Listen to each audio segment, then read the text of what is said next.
आज मार्गशीर्ष कृष्ण द्वादशी शके 1937 सादर करत आहोत ठाणे वार्ता। मकर संक्रांत यंदा 14 जानेवारी ऐवजी 15 जानेवारीला। बाळाराम म्हात्रे हत्या प्रकरणात सुभाष भोईर यांचीही चौकशी आणि पत्रकारांनी मर्यादा पाळल्यास हल्ल्याची भीतीच राहणार नाही, उद्धव ठाकरे। या आणि इतर घडामोडी विस्तृतपणे पण काही क्षणातच। ठाणे वार्ता पहा श्रीस्थानक वाहिनीवर। आता सकाळी 9:15 पासून रात्री 9:15 पर्यंत ठाणे वार्ता, ठाण्यातील पहिलं दृकश्राव्य माध्यम। श्रीस्थानक वाहिनी ठाण्याची स्वतःची वाहिनी। ठाण्यातील घडामोडी, कार्यक्रम, वादविवाद, अगदी गाणी, नाटक याचा आनंद घर बसल्या पहा श्रीस्थानक वाहिनी। आपल्या ठाण्याचं हक्काचं व्यासपीठ श्रीस्थानक वाहिनी। ठाणे वार्ता आता संकेतस्थळावर देखील ठाणेवार्ता.com वर क्लिक करा आणि ठाण्याच्या घडामोडी जाणून घ्या। ठाण्यातील पहिलं ऑनलाईन माध्यम ठाणेवार्ता.com। नमस्कार मंडळी, दर रविवारी पाहायला विसरू नका। नमस्कार मंडळी, आपल्या प्रश्नांचं थेट उत्तर। ठाणे वार्ता पहा श्रीस्थानक वाहिनीवर। आता सकाळी 9:15 पासून रात्री 9:15 पर्यंत ठाणे वार्ता, ठाण्यातील पहिलं दृकश्राव्य माध्यम। पत्रकारांनी आपली पथ्य पाळल्यास त्यांना हल्ल्याची भीती राहणार नाही। प्रत्येकानं जर आपल्या मर्यादा ओळखल्या तर सर्वच जण गुण्यागोविंदानं नांदू शकतील, असे विचार सामनाचे संपादक उद्धव ठाकरे यांनी ठाण्यात बोलताना व्यक्त केले। मराठी पत्रकार परिषदेच्या वतीनं पत्रकार दिनी ज्येष्ठ पत्रकार दिनू रणदिवे यांचा सामनाचे संपादक उद्धव ठाकरे यांच्या हस्ते जीवन गौरव पुरस्कारानं खास गौरव करण्यात आला। त्यावेळी ते बोलत होते। दिनू रणदिवे यांनी 91व्या वर्षात पदार्पण केलं असून त्यांना 91 हजारांची थैली अर्पण करून त्यांच्या पत्रकारितेतील उत्तुंग कार्याबद्दल कृतज्ञता व्यक्त करण्यात आली। पत्रकार दिनाचं औचित्य साधून जिल्हा मराठी पत्रकार संघ आणि ठाणे शहर दैनिक पत्रकार संघाच्या संयुक्त विद्यमानं राज्यस्तरीय पत्रकार दिन ठाण्यात साजरा करण्यात आला। या सोहळ्यात चंद्रमोहन पपाला यांचा बाळशास्त्री जांभेकर पुरस्कार, अरुण खोरे यांचा आचार्य अत्रे पुरस्कार, मोरेश्वर बडगे यांचा गत्र्य माडखोलकर पुरस्कार, कमलेश सुतार यांचा पावा गाडगीळ पुरस्कार, प्रणाली कापसे यांचा सावित्रीबाई फुले पुरस्कार, तुषार खरात यांचा प्रमोद भागवत शोध पत्रकारिता पुरस्कार, सुनील ढेपे यांचा नागोरावजी दुधगावकर पुरस्कार, वसंत कुलकर्णी यांचा भगवंतराव इंगळे स्मृती पुरस्कार तर विकास महाडिक यांचा दत्ताजीराव तटकरे स्मृती पुरस्कारानं गौरव करण्यात आला। याबरोबरच ठाणे जिल्हा मराठी पत्रकार संघाच्या वतीनं ज्येष्ठ पत्रकार सुधीर कोऱ्हाळे यांचा जीवन गौरव पुरस्कार देऊन गौरव करण्यात आला। पत्रकारांनी आपली पथ्य पाळली तर हल्ल्याची भीती राहणार नाही। हातात शस्त्र आहे म्हणून वार करायचे यात काही अर्थ नाही। हातातील शस्त्राचा वापर मार्गदर्शक म्हणून व्हावा अशी अपेक्षा व्यक्त करत उद्धव ठाकरे यांनी आपण पत्रकार कायद्याच्या विरोधात नसल्याचंही स्पष्ट केलं। पत्रकारांवरती हल्ले होता कामा नये त्याही मताचा मी आहेच। फक्त सगळ्यांनी जर का सीमा नीट पाळल्या, मर्यादा नीट जर का ओळखल्या तर सगळेजण सुखाने गुण्यागोविंदाने राहतील। मला असं वाटतं पत्रकार सुद्धा एक समाजाचा महत्त्वपूर्ण घटक आहे। किंबहुना आम्ही जर का चुकत असू तर आरसा दाखवण्याचं काम तुम्ही केलं पाहिजे की हे काय चुकतंय। शासन निर्देशानुसार विश्वस्त रुग्णालयात गरीब रुग्णांना सवलत आणि कमी दरात उपचार देण्यास टाळाटाळ करणाऱ्या रुग्णालयांच्या विरोधात महापालिका प्रशासनानं त्रिसदस्यीय समिती नियुक्त केली आहे। स्थायी समितीच्या बैठकीत विश्वस्त रुग्णालयात सर्वसामान्य रुग्णांच्या होणाऱ्या ससे होलपटीबाबत चर्चा झाली, त्यावेळी हा निर्णय घेण्यात आला। ठाण्याच्या ज्युपिटर रुग्णालयात 15% खाटा गरिबांसाठी निर्धारित असताना त्याचा फायदा गरिबांना कधीच होत नाही। अशा मुद्द्यावर आरोग्य अधिकाऱ्यांनी सांगितलं की ज्युपिटर रुग्णालय लाईफलाईन लिमिटेड या नावानं नोंदणीकृत आहे। विश्वस्त रुग्णालयात 10% खाटा मोफत आणि 5% खाटा सवलतीच्या दरात असा नियम आहे। शहर विकास विभागानं मात्र आरोग्य विभागाला 15% खाटा मोफतच्या शर्तीवर अनुमती दिल्याची माहिती नसल्याचं आर.टी. केंद्रे यांनी स्पष्ट केलं। त्यावर स्थायी समिती सदस्यांनी ज्युपिटर रुग्णालय कंपनीच्या नावावर ठाणे महापालिकेला फसवत असल्यामुळे त्रिसदस्यीय समिती नियुक्त करून तपासणी करावी असा प्रस्ताव मंजूर करण्यात आला। या समितीमध्ये काँग्रेसचे मनोज शिंदे, अतिरिक्त आयुक्त अशोक रणखांब यांची नियुक्ती करण्यात आली, तर स्थायी समिती सभापतींनी सर्व विश्वस्त आणि संस्थांच्या रुग्णालयांची यादी सादर करावी आणि जी रुग्णालये गरिबांना मोफत किंवा सवलतीच्या दरात उपचार देणार नाहीत अशा रुग्णालयांवर कडक कारवाई करण्याचे आदेश दिले। घरापासून दुरावलेल्या मुलांचा शोध घेऊन त्यांना पुन्हा कुटुंबापर्यंत पोहोचवण्यासाठी ठाणे पोलिसांकडून ऑपरेशन स्माईल 2 ही मोहीम राबवण्यात येणार आहे। यापूर्वी पोलिसांनी तब्बल 227 बालकांना त्यांच्या पालकांच्या स्वाधीन केलं आहे। पोलीस आयुक्त परमबीर सिंग यांच्या मार्गदर्शनाखाली ही मोहीम सुरू करण्यात आली होती। या मोहिमेत हरवलेल्या मुलांचा शोध, बालगृहातील मुलांच्या भीक मागणाऱ्या पालकांचा शोध, बालकामगारांची मुक्तता अशा मोहिमा हाती घेण्यात आल्या होत्या। या मोहिमेअंतर्गत गुन्हे अन्वेषण विभागाचं बाल हक्क संरक्षण पथक प्रत्येक पोलीस ठाण्याला माहिती देतो। या मोहिमेत स्वयंसेवी संस्थांनाही सहभागी करून घेतलं जातं। यापूर्वी राबवण्यात आलेल्या मोहिमेत 227 मुलांना पालकांच्या स्वाधीन करण्यात आलं। यामध्ये अपहरण झालेली 35, हरवलेली 8, बालसुधार गृहातील 58, रेल्वे आणि बस स्थानकावर सापडलेली 41, भीक मागणारी 44, तर 2 विशेष बालक त्यांच्या पालकांच्या ताब्यात देण्यात आली।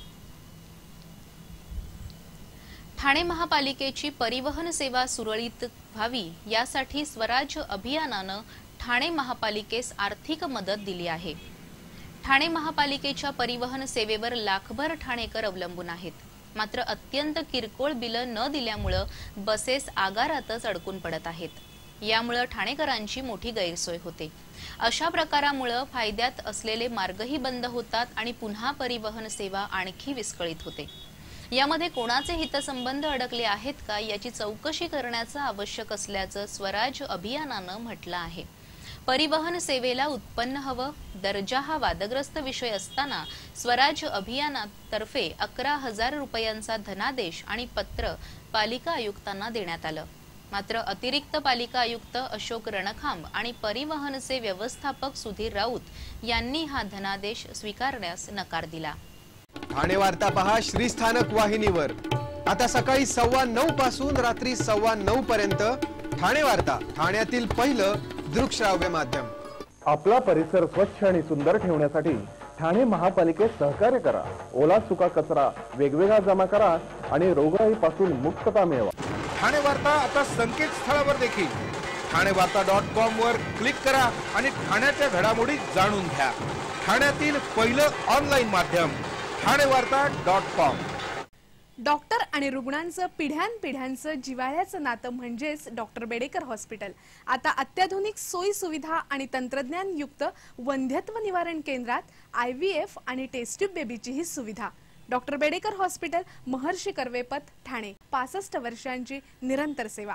ठाणे वार्ता पहा श्रीस्थानक वाहिनीवर। आता सकाळी 9:15 पासून रात्री 9:15 पर्यंत ठाणे वार्ता, ठाण्यातील पहिलं दृकश्राव्य माध्यम। 25 वर्षापूर्वी झालेल्या बाळाराम म्हात्रे हत्या प्रकरणात शिवसेनेचे आमदार सुभाष भोईर यांचीही चौकशी झाली। अलीकडेच बाळाराम म्हात्रे हत्या प्रकरणात गुन्हे अन्वेषण शाखेनं एकाला अटक केली होती। बाळाराम म्हात्रे प्रकरणात त्यावेळी आरोपींमध्ये सुभाष भोईर यांचंही नाव होतं, मात्र पुरेशा पुराव्यांअभावी या आरोपातून सुभाष भोईर यांची मुक्तता झाली होती। गुन्हे अन्वेषण शाखेनं या प्रकरणी म्हात्रे यांच्या अंगरक्षकास पकडल्यानंतर सुभाष भोईर यांचा यामध्ये हात आहे का याचीही चौकशी केली जाईल असं म्हटलं होतं। त्यानुसार ठाणे गुन्हे अन्वेषण शाखेनं सुभाष भोईर यांची चौकशी केल्याचं सांगितलं जातं। या हत्येसंदर्भात विविध प्रश्न विचारून त्यांचा सहभाग होता की नाही याविषयी ही चौकशी करण्यात आली। जागतिक ब्रेल दिनानिमित्त अंध विद्यार्थ्यांना विवियाना मॉलनं मोफत ई-बुक्सचं वाटप केलं आहे। 30 अंध विद्यार्थ्यांना ही ई-बुक्स देण्यात आली। Xavier's resource centre for the visually challenge या संस्थेच्या माध्यमातून विवियाना मॉलनं हा उपक्रम सुरू केला आहे। आधुनिक तंत्रज्ञानाचा वापर करत सुसज्ज असलेल्या ई-बुक्समध्ये हिंदी आणि इंग्रजी भाषेचा वापर करण्यात आला आहे। या ई-बुक्सच्या सहाय्यानं विद्यार्थ्यांना शिक्षण घेणं मजेशीर होईल असा विश्वास Xavier's resource centre for the visually challenge संस्थेचे प्रशिक्षक विकास दाभोळकर यांनी व्यक्त केला। या मोफत देण्यात आलेल्या ई-बुक्सची किंमत 12,000 रुपये असल्याची माहिती यावेळी देण्यात आली। ठाणे जिल्हा कृषी विभागानं संरक्षित जलसिंचन करून 625 एकर जमिनीवर मळे फुलवले आहेत. पावसानं पाठ फिरवूनही कृषी विभागानं 844 वनराई बंधारे उभारले असून यामुळे परिसरातील विहिरी आणि कूपनलिकेतील पाण्याच्या पातळीत वाढ झाल्यानं दुष्काळावर मात करता आली असल्याची माहिती जिल्हाधिकाऱ्यांनी दिली. जिल्ह्यात सरासरी 2442 मिलीमीटर पाऊस पडतो. यंदा मात्र अवघा 1739 मिलीमीटर पाऊस झाला आहे. म्हणजे सरासरीच्या 70% पाऊस झाल्यामुळे काही गावात पाण्याची टंचाई जाणवण्याची शक्यता निर्माण झाली होती. रब्बी हंगामात भाजीपाला आणि कडधान्यांची मोठ्या प्रमाणावर लागवड होते. अशा पिकांना संरक्षित सिंचनाची गरज असते. संरक्षित सिंचनामुळे कडधान्यांचं उत्पादनही वाढतं. हे विचारात घेऊन जिल्हाधिकाऱ्यांनी लोकसहभागातून वनराई बंधारे बांधण्याची मोहीम राबवली होती. त्यानुसार कृषी विभागानं स्थानिक लोकप्रतिनिधी, गृहनिर्माण संस्था आणि शेतकऱ्यांच्या सहभागातून गेल्या काही महिन्यात 323 गावांमध्ये 844 वनराई बंधारे बांधले असल्याचं कृषी विभागातर्फे सांगण्यात आलं. मकर संक्रांत ही नेहमी 14 जानेवारीलाच येते हा एक गैरसमज असून यंदा मकर संक्रांत 15 जानेवारीला आली आहे असं खगोल अभ्यासक दाक्रू सोमण यांनी सांगितलं. सूर्य निरयन मकर राशीत प्रवेश करतो म्हणून तिला मकर संक्रांत म्हटलं जातं. सूर्य एका राशीतून दुसऱ्या राशीत जाणं हे वाईट कसं असू शकेल? दिनमान वाढत जात असल्याची आठवण करून देणारा हा सण अशुभ कसा असतो? म्हणून मकर संक्रांती हा सण गोड आणि शुभ असाच मानला पाहिजे असं दाक्रू सोमण यांनी सांगितलं. 22 डिसेंबर रोजी सूर्य जेव्हा सायन मकर राशीत प्रवेश करतो त्या दिवसापासून दिवस वाढत जातो. आपल्याकडील पंचांग ही निरयन पद्धतीवर आधारित असल्यानं सूर्यानं मकर राशीत प्रवेश केला की आपण मकर संक्रांतीचा सण साजरा करतो. यावर्षी गुरुवार 14 जानेवारी रोजी उत्तर रात्री 1:26 सूर्य मकर राशीत प्रवेश करत आहे. सूर्यानं रात्री निरयन मकर राशीत प्रवेश केल्यामुळे मकर संक्रांत पुण्यकाळ 15 जानेवारीला आला आहे. सूर्यानं एकदा मकर निरयन राशीत प्रवेश केला की पुन्हा तो मकर राशीत प्रवेश करेपर्यंत 365 दिवस 6 तास 9 मिनिटं 10 सेकंद एवढा कालावधी लागतो. ग्रेगरियन कॅलेंडरच्या नियमाप्रमाणे शतकपूर्तीच्या अंकास 400 ने भाग जात नसेल तर त्या वर्षी लीप वर्ष धरलं जात नाही.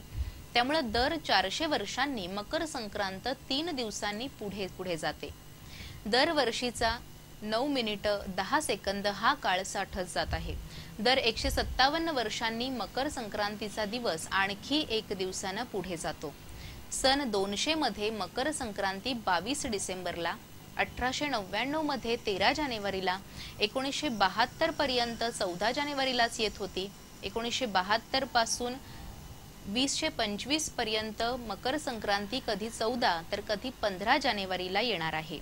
सन 2100 पासून निरयन मकर संक्रांती 16 जानेवारीला येईल. अशा रीतीने मकर संक्रांतीचा दिवस पुढे जात सन 3246 मध्ये निरयन मकर संक्रांती 1 फेब्रुवारीला येणार असल्याचं दाक्रू सोमण यांनी सांगितलं.